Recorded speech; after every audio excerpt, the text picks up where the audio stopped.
ახლა ვიმყოფებით ალექსანდრე ჭიპაშვილის შემდეგ ნაკვეთში, სადაც გვითესია დეკალბის 500-ფაოვიანი siმინდი 59-11, რომელიც არის ორმაგი დანიშნულების სამართლის სასილოსე. მოცემულ ჰიბრიდს ახასიათებს ტენის მაღალი გამცემლობა, აგრეთვე აქვს მაღალი აღმოცენების უნარი. ფესვთა სისტემა აქვს საკმაოდ განვითარებული. ქართან მიმართებაში არის მედეგი და აგრეთვე SG-ში როგორც სამართლეთ, ისე სასილოსეთ არის იდეალური მოსავლიანობით გამორჩეული. მოცემულ ჰიბრიდს სამართლის დანიშნულება აქვს იდეალური, ვინაიდან კბილისებრი მარცვალი აქვს, კრისტალი აქვს საკმაოდ მაღალი. შემოწერილობა აქვს დაახლოებით რიგი 18-20, მარცვლების რაოდენობა სიგრძეში აქვს დაახლოებით 50 მარცვლამდე.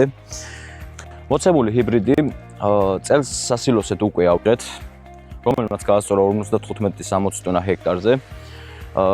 ეს კონკრეტული ჰიბრიდი 59-11 წინა წელს ალექსანდრე ჭიპაშვილთან, წინა წლის მონაცემები გვაქვს 14-15 ტონა სამარცვლეთ და წლევანდელ მონაცემებს უკვე აღების შემდეგ გაგიზიარებთ. Aketa მხარეს გვითესია ცოტა გრძელვადიანი, ეს არის დეკალბის ჯიშის იგივე ნომერი არის 59-11. აქ უფრო მეტი მოლოდინი გვაქვს, გაცილებით ალბათ 2-3 ტონით მეტს ავიღებთ, 15 ტონამდე ვარაუდობ.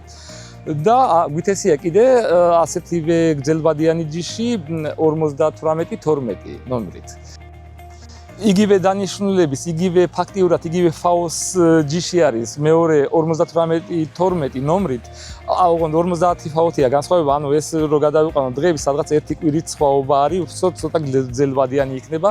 იქაც ძალიან კარგი მოლოდინები გვაქვს, სხვილი ტაროა, ძალიან 20 რიგიანი არის და ალბათ 16 ტონამდე სავარაუდოდ ავა ის ჯიში.